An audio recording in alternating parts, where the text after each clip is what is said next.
ఇది ఒక ఇప్పటివరకు భారతదేశ చరిత్రలో ఇలాంటి ఎలక్షన్ ఇదే ఫస్ట్ టైం జరుగుతోంది. ఇది రొటీన్గా జరుగుతున్నటువంటి ఎలక్షన్ కాదు. ధన్ఖడ్ గారు ఎందుకు రాజీనామా చేశారో తెలియకుండా ఆయన పదవి నుంచి తప్పుకున్నారు. తప్పుకుంటే వచ్చింది ఈ ఎన్నిక.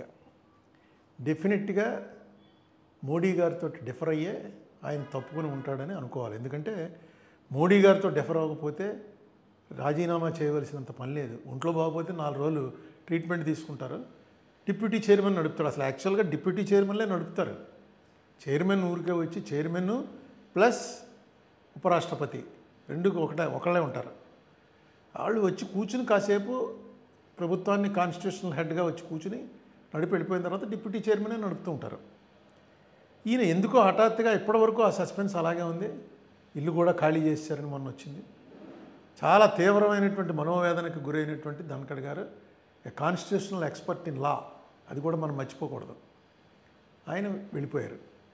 వెళ్ళిపోయిన తర్వాత ఇది వచ్చింది. ఇప్పుడు వాళ్ళు డైరెక్ట్గా తీసుకొచ్చి ఆర్ఎస్ఎస్ ఆర్ఎస్ఎస్ బేస్ ఉన్నటువంటి రాధాకృష్ణన్ అనేటువంటి ఆయన్ని పోటీ పెట్టారు. తప్పు లేదు, ఎందుకంటే వాళ్ళు ఆర్ఎస్ఎస్ డైరెక్ట్గా బీజేపీ వారిది ఇందులో ఏ తప్పు లేదు. బీజేపీ వారికి వ్యతిరేకించిన వాళ్ళు ఎవరినైనా సరే శిరచ్ఛేదం చేస్తారు.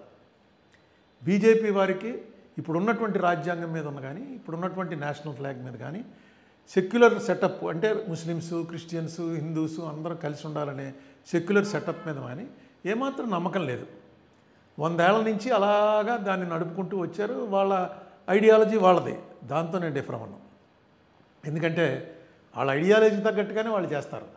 కానీ వాళ్ళ ఐడియాలజీలో ఏవైతే పాయింట్లు వాళ్ళు చెప్తున్నారో ఆ పాయింట్లతోటి డిఫర్ అయినటువంటి వాళ్ళు కనుక వాళ్ళకు ఓట్లేస్తే మీరు బ్రిటిష్ వాళ్ళతోటి లేకపోతే మహమ్మద్ గజనీతోటి కలిసిపోయినటువంటి వాళ్ళని ఏ రకంగా అయితే ఇప్పటికి కూడా మన చరిత్రలో చాలా ద్రోహుల కింద చూస్తున్నామో రేపొద్దున మిమ్మల్ని కూడా అలాగే చూస్తారు. ఈవేళ ఇంత క్రూషియల్ ఎలక్షన్స్లో ఆంధ్రప్రదేశ్ నుంచి సుదర్శన్ రెడ్డి గారు నిలబడుతున్నారు. నిలబెట్టుతున్నటువంటి మనిషి ఏ పార్టీకి చెందినవాడు? ఆ సోషలిస్ట్ భావాలు ఉన్నటువంటి వాడు, సెక్యులర్ భావాలు ఉన్నటువంటి వాడు. ఆయనతో నాకు స్వల్ప పరిచయం. ఈ మధ్య కాలంలోనే 2-3 మీటింగుల్లో కలిసి పాల్గొన్నాం. అవగాహన ఉన్నటువంటి వ్యక్తి. నెక్స్ట్ కాన్స్టిట్యూషనల్గా ఎక్స్పర్ట్. ఎందుకంటే సుప్రీంకోర్టు జడ్జిగా రిటైర్ అయ్యారు. Constitutional expert. కాన్స్టిట్యూషన్ అనేది ఫింగర్ టిప్స్ మీద చెప్పగలిగినటువంటి సమర్థత ఉన్నటువంటి వ్యక్తి. ఈవేళ ఆయన్ని కూటమికి వ్యతిరేకమైనటువంటి అభ్యర్థిగా నిలబెట్టారు. ఇప్పుడు మన స్టేట్లో ఉన్నటువంటి అందరు ఎంపీలు కూడా ఆయనకు ఓటేయడానికి ఎలాంటి అభ్యంతరం ఉండదు. ఎందుకంటే అదేంటంటే కూటమిలో మేము భాగస్వాములం కదా అని టీడీపీ వారు అనుకోక్కర్లేదు. ఎందుకంటే ఆ పార్టీ పేరే తెలుగుదేశం పార్టీ. ఈ తెలుగు వాళ్ళ కోసం, వాళ్ళ ప్రైడ్ కోసం ఎన్టీ రామారావు గారు పెట్టినటువంటి పార్టీ. ఎప్పుడైతే తెలుగు అభ్యర్థి సుదర్శన్ రెడ్డి గారు పోటీ చేస్తున్నాడో మాకు ఈ పార్టీలు ఇవన్నీ కాదండి, మా తెలుగుదేశం పార్టీ సుదర్శన్ రెడ్డి గారికే ఓటేస్తాం మేము అని చెప్పి డైరెక్ట్గా వేయచ్చు. ఎందుకంటే ఇది సీక్రెట్ ఓటు. ఒకవేళ డైరెక్ట్గా వేయటం ఇష్టం లేకపోతే మీరు పార్టీలో నిర్ణయం తీసుకుని ఎవరికి ఓటేశారో ఏం తెలియదు. దీంట్లో విప్పులు ఉండవు. పార్టీ విప్పుకు వ్యతిరేకంగా ఓటేశారని విప్పు ఉండదు. అంతేకాదు ఎవరికి వేశారో కూడా తెలియదు. బహుశా మా తెలుగుదేశం వాళ్ళంతా మా పార్టీ అది కదండి అందుకుని అలా వేసామని చెప్పేసి అనొచ్చు. తెలుగుదేశం ఎందుకంటే ఇలాంటిది ఒక ప్రెసిడెంట్ నాకు గుర్తుండి ప్రతిభా పాటిల్ గారు పోటీ చేసినప్పుడు శివసేన పూర్తిగా కాంగ్రెస్కి తీవ్రమైనటువంటి వ్యతిరేకంలో ఉంది. ఎందుకంటే మేము అప్పుడు ఎంపీలం. అపోజిషన్ బెంచ్లో మెయిన్ గట్టిగా మాట్లాడే వాళ్ళంతా శివసేనలోనే ఉన్నారు. వాళ్ళు కాంగ్రెస్ క్యాండిడేట్ని పెడితే ప్రతిభా పాటిల్ గారిని, అదే యూపీఏ క్యాండిడేట్ని, వాళ్ళు ఓటేస్తాం డైరెక్ట్గా చెప్పారు. ఏంటంటే మాది మహారాష్ట్ర, ఆవిడది మహారాష్ట్ర, మా మహారాష్ట్ర ప్రైడ్ కోసమే శివసేన వచ్చింది, అందుకని మేము డైరెక్ట్గా వేస్తున్నామని if I remembrance is correct వాళ్ళు వేశారు. అలాగా ఇలాంటివి చాలా ఉన్నాయి ప్రెసిడెంట్లు. సో తెలుగుదేశం పార్టీకి సంబంధించినటువంటి ఎంపీలు ఏమాత్రం మొహమాటం లేకుండా ఎవరితోటి ఏ తగువు లేకుండా సీక్రెట్గా వేసి రేపు సుదర్శన్ రెడ్డి గారికి ఓటేసి వచ్చేయచ్చు. దానివల్ల ఏ నష్టం ఉండదు. అది కాకుండా చంద్రబాబు నాయుడు గారి గతంలో 2-3 సార్లు డిఫర్ అయ్యారు. బీజేపీ వారితో చాలా స్ట్రాంగ్గా డిఫర్ అయ్యారు. ఈ దేశంలో చంద్రబాబు నాయుడు గారు విమర్శించినంత స్ట్రాంగ్గా మోడీ గారిని బీజేపీని విమర్శించినటువంటి మరొక నాయకుడు లేడు, at least in South India. Is not a Congress man, is a TDP man. Congress మ్యాన్గా ఉన్నప్పుడు విమర్శించడం వేరు. టీడీపీ అనేటువంటి ఒక ప్రాంతీయ పార్టీకి చెందినటువంటి వ్యక్తి 3 సార్లు ముఖ్యమంత్రి చేసినటువంటి వ్యక్తి బీజేపీ పట్ల వాళ్ళకున్నటువంటి మసీదులు కూలగొట్టే పార్టీ ఇది అని అన్నటువంటి వ్యక్తి కూడా ఒక చంద్రబాబు నాయుడు గారే. ఈవేళ ఈ అవకాశం వచ్చింది. ఈ అవకాశం కూడా మీరు చేస్తున్నది to safeguard the interest of the country. కాబట్టి చంద్రబాబు నాయుడు గారి పార్టీ కూడా చేయొచ్చు. ఇక జగన్మోహన్ రెడ్డి గారి పార్టీ అయితే అది ఎలా వేస్తుందో నాకు అర్థం అవట్లే. మరి ప్రకటించినట్టు పేపర్లో చూశాను. మీరు కూటమికి వ్యతిరేకంగా పోటీ చేసి ఎలక్షన్లో ఓడిపోయి, అంత ముందు ఎలక్షన్లో కూడా కూటమికి వ్యతిరేకంగానే పోటీ చేశారు 14లో. సరే 19లో విడిపోయింది, మెయిన్ తెలుగుదేశం పార్టీ అయింది. 24లో కూటమి బీజేపీ, జనసేన, టీడీపీ కలిపి పోటీ చేసి మిమ్మల్ని ఓడిస్తే మీరు ఆ బీజేపీ అభ్యర్థికి ఏ కారణం మీద ఓటేస్తానంటున్నారు నాకు అర్థం అలా. ఎందుకంటే సుదర్శన్ రెడ్డి గారు ఆయనే పార్టీ వాడు కాదు, మీకు కాంగ్రెస్ అంటే ఇష్టం లేదు, కాంగ్రెస్ మీ మీద కేసులు పెట్టింది అంటున్నారు. సుదర్శన్ రెడ్డి ఏం పార్టీ వాడు కాదే. ఆయన కాన్స్టిట్యూషన్ నిలబెట్టడం కోసం ఒక ప్రయోగం చేస్తున్నారు. కాన్స్టిట్యూషన్ నిజంగా నిలబెట్టగలడు. ఆ నిలబెట్టగలిగినటువంటి సత్తా ఉన్నటువంటి వ్యక్తి, ఏ పార్టీకి సంబంధం లేనటువంటి వ్యక్తి. ఇక ఎంతకన్నా ఆపర్చునిటీ మీకు ఏమొస్తుంది? ఇటువంటి విషయాల్లో కూడా మీ డిసెంట్ చెప్పలేకపోతే, మీరు మీ వ్యతిరేకుల విషయంలో కూడా మీరు మీ డిసెంట్ చెప్పలేకపోతే ఎలాగా? నాకు అర్థం అవ్వాలి అసలు వైసీపీ ఎందుకు సపోర్ట్ చేస్తానందో. చాలా తప్పు. అసలు ఒక హోమ్ మినిస్టర్ స్థాయిలో ఉన్నటువంటి వ్యక్తి ఒక కోర్టు తీర్పుని వ్యతిరేకించవచ్చు, నువ్వు తప్పేం లేదు. ఒక కోర్టు తీర్పుకి ఉద్దేశాలు జడ్జి గారికి ఆపాదించడం అనేది ఇట్స్ కంటెంప్ట్. ఇది తీర్పు తప్పు అయితే ఖచ్చితంగా బహిరంగంగా చెప్పచ్చు, ఇదేం తీర్పు అండి ఇది, ఇలాంటి తీర్పు. ఇప్పుడు ఈ బాబరీ మసీద్ తీర్పు వచ్చింది, అందరూ విమర్శించారు. అదే రాజ్యసభ కోసం బాబరీ మసీద్ తీర్పు ఆ జడ్జి గారు, చీఫ్ జస్టిస్ గారు ఇచ్చాడు అనేటువంటి ఆరోపణ ఎవడైనా చేస్తే అది కంటెంప్ట్ అవుతుంది. It attracts contempt. ఈయన చేసింది అయితే చాలా దారుణం. ఈ పార్టీకి అసలు పార్లమెంట్లో దాని మీద చర్చ జరగాలి. తర్వాత పార్లమెంట్ మీటింగ్ అవ్వలేదులా ఉంది. ఒక home minister, deputy prime minister హోదా ఉన్నటువంటి ఒక స్థాయి ఉన్నటువంటి ఒక వ్యక్తి సల్వాజుడుం అనే దాని మీద ఆయన ఇచ్చినటువంటి తీర్పు, ఆ తీర్పును విమర్శించవచ్చు. కానీ ఆ తీర్పు ఈయన ఇచ్చాడు, ఈయన కూడా నక్సలైటే అనేటువంటి ఆరోపణ చేశాడంటే ఎక్కడ పోతున్నామండి మనం? ఈ సిస్టంలో ఎక్కడికి పోతున్నాం? తీర్పు ఇచ్చేటువంటి కోర్టు కాన్స్టిట్యూషన్లో ఏముందో దాని మీద తీర్పిస్తుంది. నీకు ఆ తీర్పు తప్పు అనుకుంటే నువ్వు రాజ్యాంగాన్ని మార్చేయచ్చు వెంటనే. 2/3 మెజార్టీతో రాజ్యాంగాన్ని మార్చేయచ్చు. ఎప్పుడు సల్వాజుడుము 2003లోది. తర్వాత 10 ఏళ్ల నుంచి మీరే అధికారంలో ఉన్నారు. ఒకవేళ ఆయన తప్పుడు ఆలోచనతో ఆ తీర్పు ఇచ్చుంటే వెంటనే దాన్ని కాన్స్టిట్యూషనల్ అమెండ్మెంట్ చేసి ఎవరికి కావాలంటే వాడికి ఆయుధాలు ఇవ్వచ్చు అని చెప్పండి. మీరు ప్రైవేట్ పార్టీలకు తీసుకొచ్చి ఆయుధాలు ఇచ్చి వాళ్ళకి గొడవలు పెట్టడం అనేది రాజ్యాంగం ఒప్పుకోలేదు. రాజ్యాంగం ఒప్పుకోలేదు కాబట్టి ఆయన కొట్టేశాడు. ఇది అందరికీ తెలుసు. కొంతమంది నక్సలైట్లది తప్పు అనేవాళ్ళు ఉన్నారు, కొంతమంది రైట్ అనేవాళ్ళు ఉన్నారు, అది వేరే అభిప్రాయం.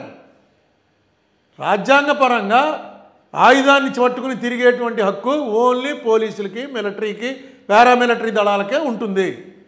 కాకుండా ఎవడన్నా ఒక ఆయుధం తీసుకుంటే దానికి కారణం చెప్పాలి. ఆ ఆయుధం తన దగ్గర ఎందుకు పెట్టుకుంటున్నాడు అన్నది గవర్నమెంట్ అప్లై చేయి, ఓహో వీడు చెప్పింది కన్విన్స్ అవుతున్నారా, కరెక్టే, వీడికి ఆయుధం అవసరం అనుకుంటే ఒక ఆయుధం ఇస్తారు. ఆయుధాలు కూడా టెన్షన్ ఏమన్నా వస్తే వెంటనే పట్టుకెళ్ళి సరెండర్ చేసేయాలి. అలాంటిది మీరు ఒక బ్యాచ్ తయారు చేసి ఆ బ్యాచ్కి ఆయుధాలు ఇచ్చి నక్సలైట్లను చంపేయడానికి ఆయుధాలు ఇస్తున్నాం అన్నారు. అది కుదరదు. అదే గవర్నమెంట్ దాంట్లో వాళ్ళందరినీ పోలీసుల కింద చేర్చుకున్నారనుకోండి, అది తప్పు, ఎవరు తప్పట్లేరు. అక్కడ ఉన్నటువంటి గిరిజనులందరినీ వాళ్ళని ఎదుర్కోవడం కోసం స్పెషల్ రిక్రూట్మెంట్ చేసి పోలీసుల కింద చేర్చుకుని వాళ్ళందరికీ ఆయుధాలు ఇచ్చుంటే ఆ గొడవ వేరు. ఇది ప్రైవేటు సైన్యం తయారు చేశారు. రేపు పొద్దున ఎవడకోడు ప్రైవేట్ సైన్యం తయారు చేసుకుంటాడు. అది నిజంగా నేను ఆశ్చర్యపోయాను. అమిత్ షా గారు లాంటి ఒక సీనియర్ ఆయన, ఏమే పొలిటీషియన్ నిన్న మొన్న వచ్చినవాడు కాదు, సీనియర్ మోస్ట్. అక్కడ గుజరాత్లో హోమ్ మినిస్టర్ చేశాడు, ఇక్కడ హోమ్ మినిస్టర్ చేస్తున్నాడు. ఎంటైర్ హోమ్ మినిస్ట్రీ అంటేనే పోలీసులకు సంబంధించింది, మిలిటరీకి సంబంధించింది, ఆయుధాలకు సంబంధించింది. అటువంటి మనిషి సల్వాజుడుం తీర్పు ఇచ్చినందువల్ల ఈయన నక్సలైట్ అయిపోయాడు అన్నాడు. ఎటు పోతున్నావు ఆలోచించుకోండి.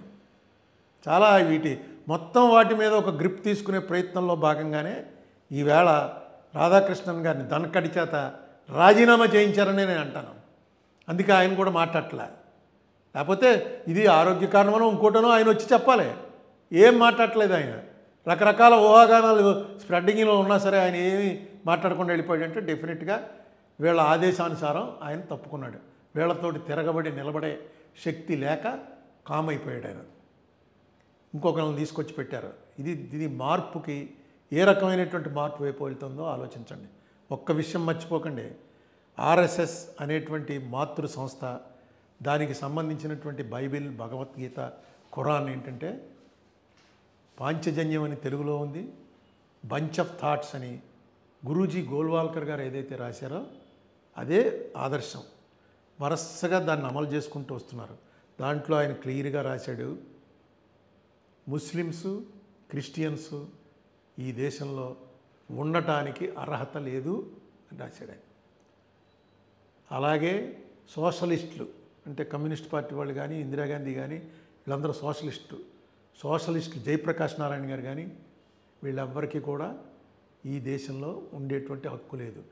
ఇది మన బేసిక్ సనాతన ధర్మానికి ఇవన్నీ వ్యతిరేకం అని ఆయన చెప్పినటువంటి మాటలతోటి మీరు అంగీకరిస్తే టీడీపీ వారు కానీ, వైసీపీ వారు కానీ, బీఆర్ఎస్ పార్టీ వారు కానీ, ఆయన మన కేసీఆర్ గారి పార్టీ, మీరు వాటితో అంగీకరిస్తే ఈ ఎలక్షన్లో వేయండి.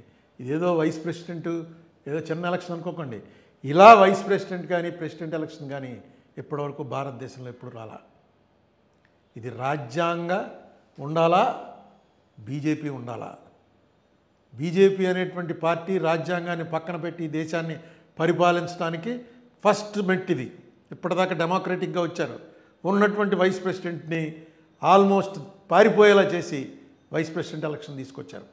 ఈ తీసుకొచ్చింది కూడా వాళ్ళకి పూర్తి మెజార్టీతో ఉన్న టైంలో తీసుకురాలా, వాళ్ళు గ్యారంటీగా నెగ్గుతారన్న టైంలో తీసుకురాలా. మీరు కూడా వేస్తే కానీ నెగ్గని పరిస్థితుల్లో ఈ ఎలక్షన్ తీసుకొచ్చారు. ఆలోచన చేయండి. లేదు బీజేపీ వారి ఆలోచన కరెక్టు, ఆర్ఎస్ఎస్ ఆలోచన కరెక్టు, గురూజీ గోల్వాల్కర్ గారు చెప్పింది చాలా కరెక్ట్ అని అనుకుంటే వేయండి. నేను మిమ్మల్ని తప్పు పట్టలేను, జనసేన వారు కానీ. ఎందుకంటే మీరు ఆ పార్టీలో ఐడియాలజీలో ఇప్పుడు అలాగే బీజేపీ వాళ్ళు మా ఐడియాలజీ ఇదే అంటారు. ఆ ఐడియాలజీ ఇదే అన్నప్పుడు మనం ఏమనగలం? వాళ్ళతో విభేదించి ఆర్గ్యుమెంట్ చేయగలం. కానీ మీ ఐడియాలజీ ఇదే ఉన్న వాళ్ళని ఈ దేశంలోంచి పంపించేస్తాం, అలాంటి ఐడియాలజీ ఉండటానికి వీల్లేదు, మిమ్మల్ని అసలు బతకనేమో అని అంటాం తప్పు. అది సెక్యులర్ పాలసీ కాదు. సో బీజేపీ వారు వారి ప్రచారం వారు చేసుకుంటూ వస్తున్నారు. ఇప్పుడు ఏం చేస్తున్నారంటే ట్రిక్ ప్లే చేస్తున్నారనమాట. మీ మీద ఈడీ వాడతారనో, కేసు వాడతారనో, మరొక రకంగా ఇరుకును పెడతారనో భయపెట్టి, ఏ రకంగా అయితే బ్రిటిష్ వాళ్ళు ఈ దేశాన్ని స్వాధీనం చేసుకున్నారో, ఏ రకంగా గజనీ గోరీ మొదలైనటువంటి వాళ్ళు ఇక్కడ ఉన్నటువంటి గొడవల్ని ఆసరాగా తీసుకుని వచ్చారో, ఆ రకంగా ఈ బీజేపీ ఆక్రమణ చేసేటువంటి ప్రయత్నం చేస్తుందేమోనని నా అనుమానం. చిచ్చి నీది అనుమానం, ప్రయత్నం ఏంటి? మేమంతా వాళ్ళకి సపోర్ట్ అయ్యా, ఏం ఆడుతున్నావు నువ్వు అనుకుంటే అది వేరే విషయం. కాదు ఇలాంటివి ఆపాలి అనుకుంటే ఇది right time, right opportunity. Please think over it. మీకు ఏం నచ్చితే అది